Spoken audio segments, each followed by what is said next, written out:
Remy from Big City Dreams. Yeah. Been there since the beginning.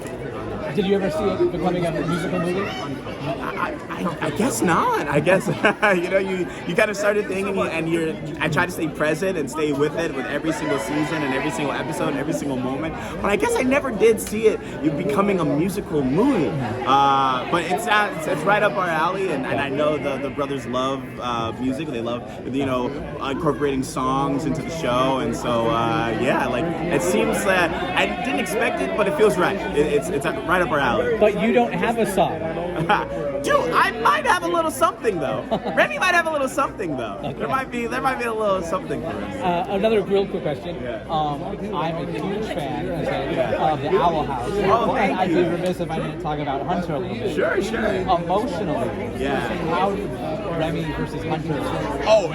It's like night and day. Yeah. Remy is a big ball of sunshine, and Hunter is a rainy cloud. They're like two completely different sides of the spectrum. So it's fun getting to play those levels, right? Like they call Hunter the bad but sad boy, and it's really emblematic to who he is. And Remy is like my precious little cinnamon roll. So they're two. They couldn't be more different, but it's really fun playing the two. Now, real quick, how would Remy describe the movie? Remy would say like, oh, it's so incredible and fantastic, and it touches you right in the heart, right in the feels. Awesome. Well, thank you so much, Zeno. Right. I appreciate it. Thank you. Appreciate it. You're a few appearances in the movie Spacecation here. Okay. I don't remember. You don't remember? No. Okay.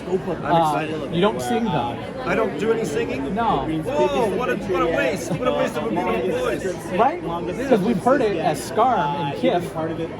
I was just talking about Scarm with my daughter. My daughter is here with me. She's 12. Nice. And she actually, because it was pandemic-y times, when I went to record the voice of Scarm, she came with me. Nice. So she sat there and was just giggling the entire time behind me while I'm singing. So can we channel a little bit of that musical performance and what you might do for Spacecation?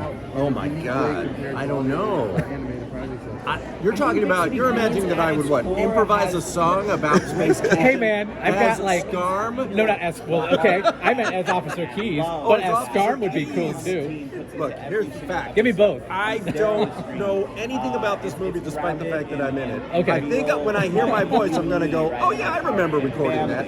But I'm assuming they're going on a vacation in space. Yeah. And I don't know what that has to do with Officer Keys, but I can't wait to find out. Raven plays Maria Medea. That's me. The newscaster for Big City, or the news anchor, I should say. Though you do go on scene every now and then. You never know. But you've been with the series pretty much since the beginning, and you've seen it evolve into now a full-length movie that you have a pretty big part in. How would it differ from the rest of your Disney Channel experiences? Oh my goodness. Working in animation is always fun. I get to show up to work with my pajamas on, no makeup necessary, and get in and get out. I work with some amazing writers, voice actors, directors, and not too different from what I've done before, but the difference now is that I have to say this cartoon has brought together so many different age brackets. I will meet people in the street, grandmas are like, I watch the show, I'm like, that's not your age bracket show, right? They're like, no, I know, but it's funny, and I love being a part of things that bring families together, and I think this is what this movie's going to do for sure. Yes, absolutely. All right, real quick, can we just see the back of the jacket? We saw it kind of there. There we go. All right.